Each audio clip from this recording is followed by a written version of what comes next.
It has been more than 16 years since a civilian working for the Navy was charged with passing secrets to Israel. Jonathan Pollard pled guilty to conspiracy to commit espionage and is serving a life sentence. At first, Israeli leaders claimed Pollard was part of a rogue operation, but later took responsibility for his work. Now, Fox News has learned some U.S. investigators believe that there are Israelis again very much engaged in spying in and on the U.S., who may have known things they didn't tell us before September 11th. Fox News correspondent Carl Cameron has details in the first of a four-part series. Since September 11th, more than 60 Israelis have been arrested or detained, either under the new Patriot anti-terrorism law or for immigration violations. A handful of active Israeli military were among those detained, according to investigators, who say some of the detainees also failed polygraph questions when asked about alleged surveillance activities against and in the United States. There is no indication that the Israelis were involved in the 9/11 attacks, but investigators suspect that the Israelis may have gathered intelligence about the attacks in advance and not shared it. A highly placed investigator said there are, quote, tie-ins, but when asked for details, he flatly refused to describe them, saying, quote, evidence linking these Israelis to 911 is classified. I cannot tell you about evidence that has been gathered. It's classified information. Fox News has learned that one group of Israelis, spotted in North Carolina recently, is suspected of keeping an apartment in California to spy on a group of Arabs who the United States is also investigating for links to terrorism. Numerous classified documents obtained by Fox News indicate that even prior to September 11th, as many as 140 other Israelis had been detained or arrested in a secretive and sprawling investigation into suspected espionage by Israelis in the United States. Investigators from numerous government agencies are part of a working group that's been compiling evidence since the mid-90s. These documents detail hundreds of incidents in cities and towns across the country that investigators say, quote, may well be an organized intelligence gathering activity. The first part of the investigation focuses on Israelis who say they are art students from the University of Jerusalem and Bezalel Academy. They repeatedly made contact with U.S. government personnel, the report says, by saying they wanted to sell cheap art or handiwork. Documents say they, quote, targeted and penetrated military bases, the DEA, FBI, and dozens of other government facilities, and even secret offices and unlisted private homes of law enforcement and intelligence personnel. The majority of those questioned, quote, stated they served in military intelligence, electronic surveillance intercept, and or explosive ordnance units. Another part of the investigation has resulted in the detention and arrests of dozens of Israelis at American Mall kiosks, where they've been selling toys called Puzzle Car and Zoomcopter. Investigators suspect a front. Shortly after the New York Times and Washington Post reported the Israeli detentions last month, the carts began vanishing. Zoomcopter's webpage says, we are aware of the situation caused by thousands of mall carts being closed at the last minute. This in no way reflects the quality of the toy or its saleability. The problem lies in the operator's business policies. Why would Israelis spy in and on the U.S.? A General Accounting Office investigation referred to Israel as Country A and said, quote, according to a U.S. intelligence agency, the government of Country A conducts the most aggressive espionage operation against the U.S. of any U.S. ally. A defense intelligence report said Israel has a voracious appetite for information and, quote, the Israelis are motivated by strong survival instincts which dictate every facet of their political and economic policies. It aggressively collects military and industrial technology, and the U.S. is a high priority target. The document concludes, quote, Israel possesses the resources and technical capability to achieve its collection objectives. A spokesman for the the Israeli embassy here in Washington issued a categorical denial, saying any suggestion that Israelis are spying in or on the U.S. is, quote, simply not true. There are other things to consider, and in the days ahead, we will take a look at the U.S. phone system and law enforcement's methods for wiretaps, and an investigation into the possibility that both have been compromised by our friends and allies overseas. Brett? Carl, what about this question of advanced knowledge of what was going to happen on 9/11? How clear are investigators that some Israeli agents may have known something? Well, it's very explosive information, obviously, and there's a great deal of evidence that they say they have collected, none of it necessarily conclusive. It's more when they put it all together. A bigger question, they say, is how could they not have known? Almost a direct quote, Brett. Yeah, this going to the fact that they were spying on some Arabs, right? Correct. All right, Carl, thanks very much. We reported on the approximately 60 Israelis who had been detained in connection with the September 11th terrorism investigation. Carl Cameron reported that U.S. investigators suspect that some of these Israelis were spying on Arabs in this country and may have turned up information on the planned terrorist attacks back in September that was not passed on. Tonight, in the second of 4 reports on spying by Israelis in the U.S., we learn about an Israeli-based private communications company for whom a half dozen of those 60 detained suspects worked. American investigators fear information generated by this firm may have fallen into the wrong hands and had the effect of impeding the September 11th terror inquiry. Here's Carl Cameron's second report. Fox News has learned that some American terrorism investigators fear certain suspects in the September 11th attacks may have managed to stay ahead of them by knowing who and when investigators are calling on the telephone. How? By obtaining and analyzing data that's generated every time someone in the U.S. makes a phone call. One sitting in city, please. Here's how the system works. Most directory assistance calls and virtually all call records and billing in the U.S. are done for the phone companies by Amdocs Limited, an Israeli-based private telecommunications company. Amdocs has contracts with the 25 biggest phone companies in America and more worldwide.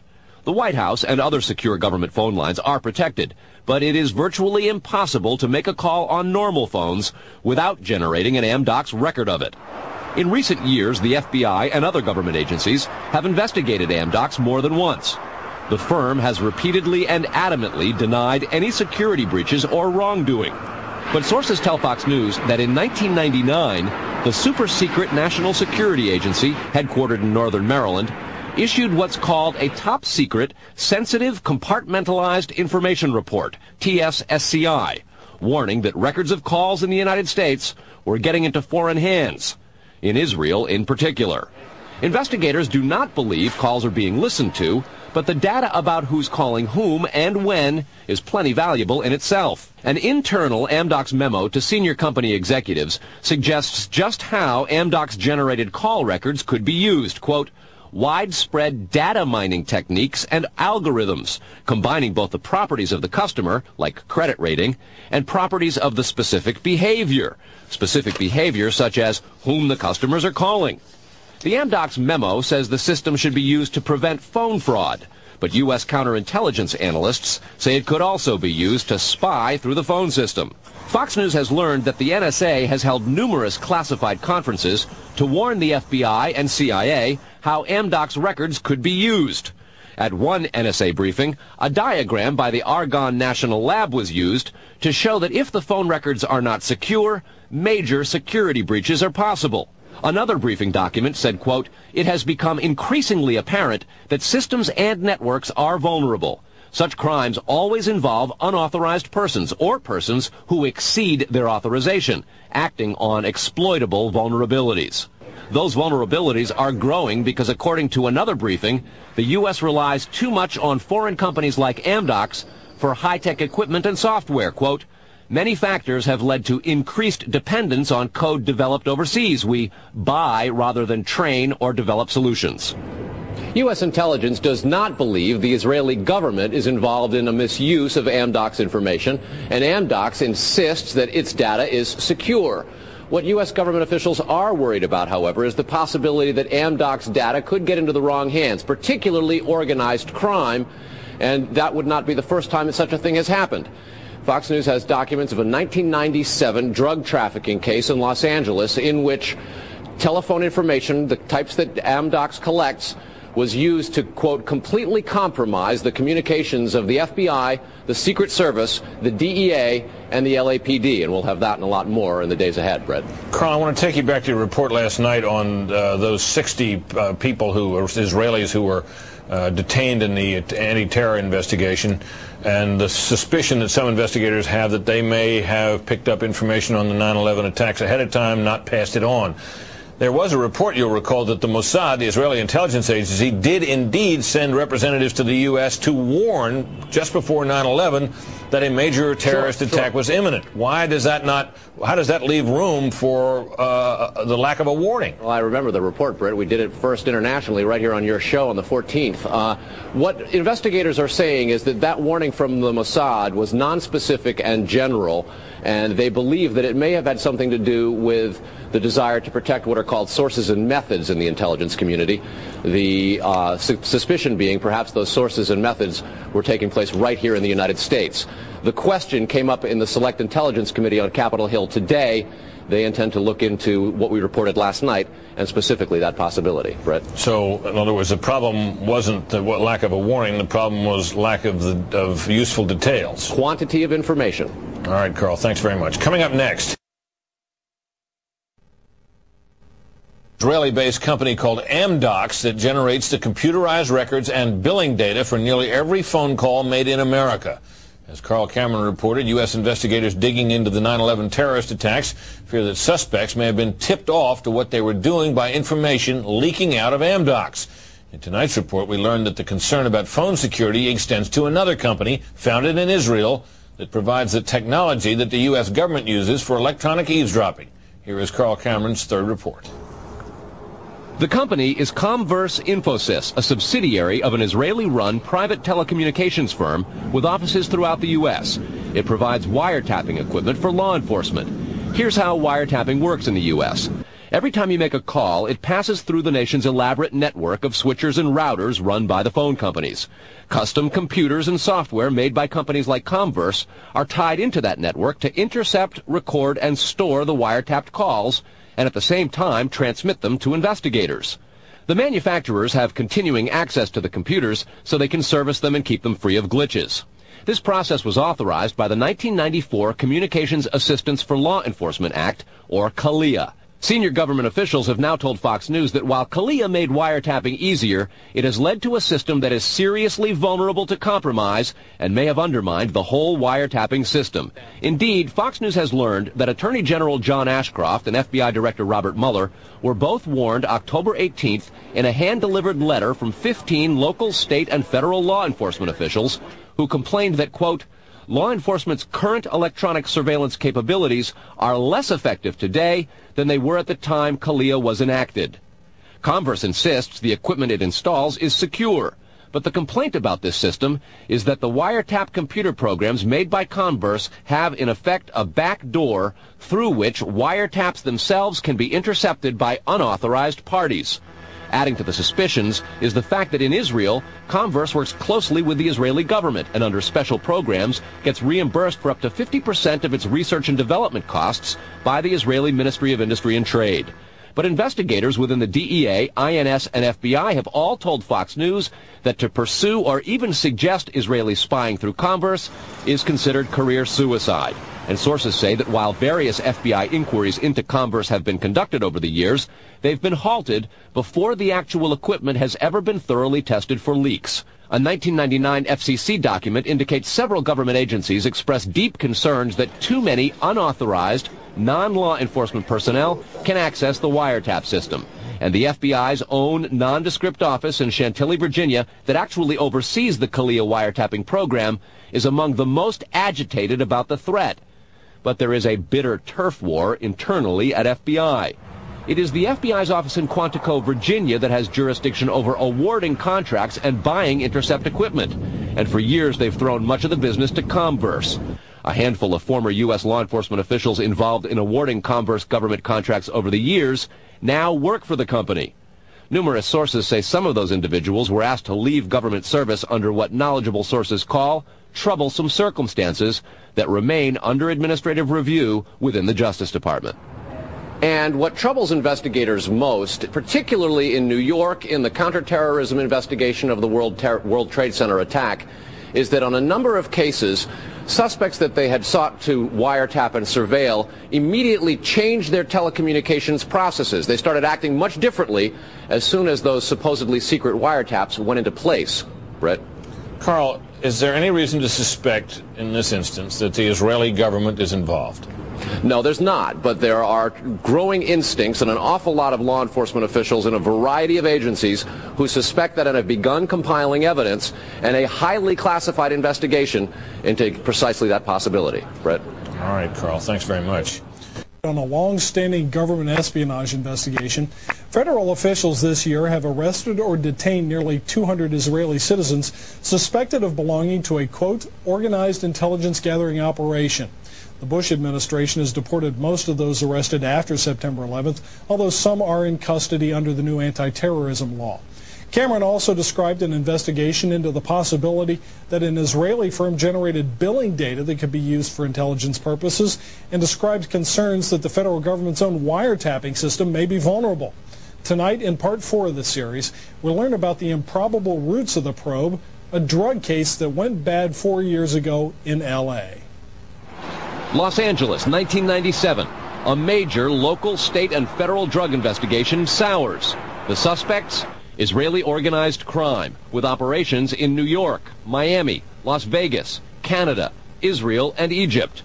The allegations? Cocaine and ecstasy trafficking, and sophisticated white-collar credit card and computer fraud. The problem? According to classified law enforcement documents obtained by Fox News, the bad guys had the cops' beepers, cell phones, even home phones under surveillance. Some who did get caught admitted to having hundreds of numbers and using them to avoid arrest. Quote, this compromised law enforcement communications between LAPD detectives and other assigned law enforcement officers working various aspects of the case. The organization discovered communications between Organized Crime Intelligence Division detectives, the FBI, and the Secret Service. Shock spread from the DEA to the FBI in Washington and then the CIA. An investigation of the problem, according to law enforcement documents, concluded, quote, the organization has apparent extensive access to database systems to identify pertinent personal and biographical information. When investigators tried to find out where the information might have come from, they looked at Amdocs, a publicly traded firm based in Israel. Amdocs generates billing data for virtually every call in America, and they do credit checks. The company denies any leaks, but investigators still fear that the firm's data is getting into the wrong hands. When investigators checked their own wiretapping system for leaks, they grew concerned about potential vulnerabilities in the computers that intercept, record, and store the wiretapped calls. A main contractor is Comverse Infosys, which works closely with the Israeli government and under a special grant program is reimbursed for up to 50% of its research and development costs by Israel's Ministry of Industry and Trade.